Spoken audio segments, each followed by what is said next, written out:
নমস্কার বন্ধুরা, কেমন আছেন? বড়দি রান্নাঘরে সবাইকে স্বাগত। আজকে বড়দি রান্নাঘরে রান্না হবে গরমের দুপুরে হালকা পাতলা পেঁপে দিয়ে রুই মাছের ঝোল। কেটে পরিষ্কার করে ধুয়ে নিয়েছি। এর মধ্যে দিয়ে দিলাম নুন, হলুদ,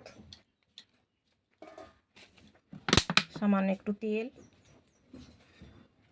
নুন হলুদ তেল ভালোভাবে মাখিয়ে নিয়েছি। এখন মাছগুলো ভেজে নেব। কড়াইতে তেল গরম করে নিয়েছি। এই যে তেল গরম হয়ে গেছে।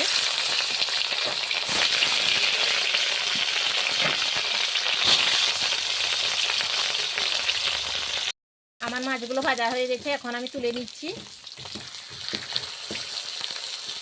নিয়ে নিচ্ছি একটু আদা আর মাত্র 2 কোয়া রসুন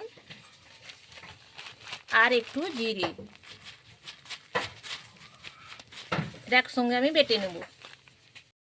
তেল গরম হয়ে গেছে, এখন পেঁপেগুলো দিয়ে দিলাম।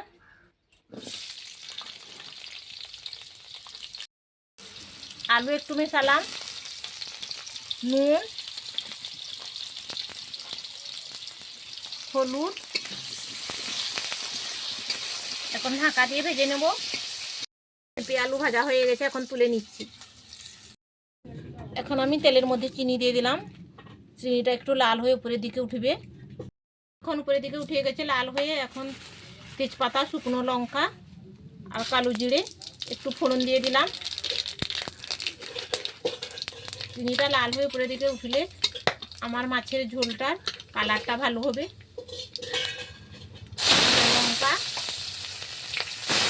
একটু ক্যাপসিকাম একটু ভাজা ভাজা হয়ে গেলে এখন পেঁয়াজ কুচি, একটু ভাজা ভাজা হয়ে যাবে। টমেটো কুচি একসঙ্গে সব ভেজে নেব। ভাজা হয়ে গেছে, এখন আদা রসুন আর জিরের বাটাটা দিয়ে দিলাম।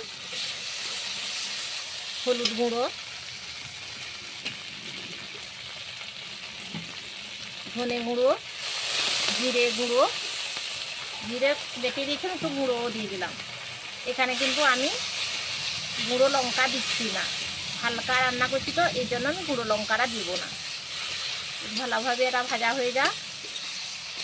আমার মশলাটা ভালোভাবে কষানো হয়ে গেছে। এর মধ্যে আলু আর পেঁপেটা দিয়ে দিলাম। আলু পেঁপেটাও ভালোভাবে কষিয়ে নেব। আলু পেঁপে ভালোভাবে কষানো হয়ে গেছে, জল দিয়ে দিচ্ছি।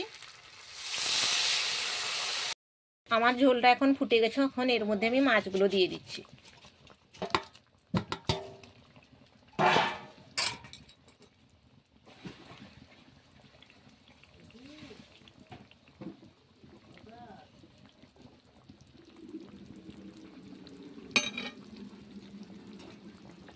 আমার রান্নাটা হয়ে গেছে, এখন আমি নামিয়ে নেব।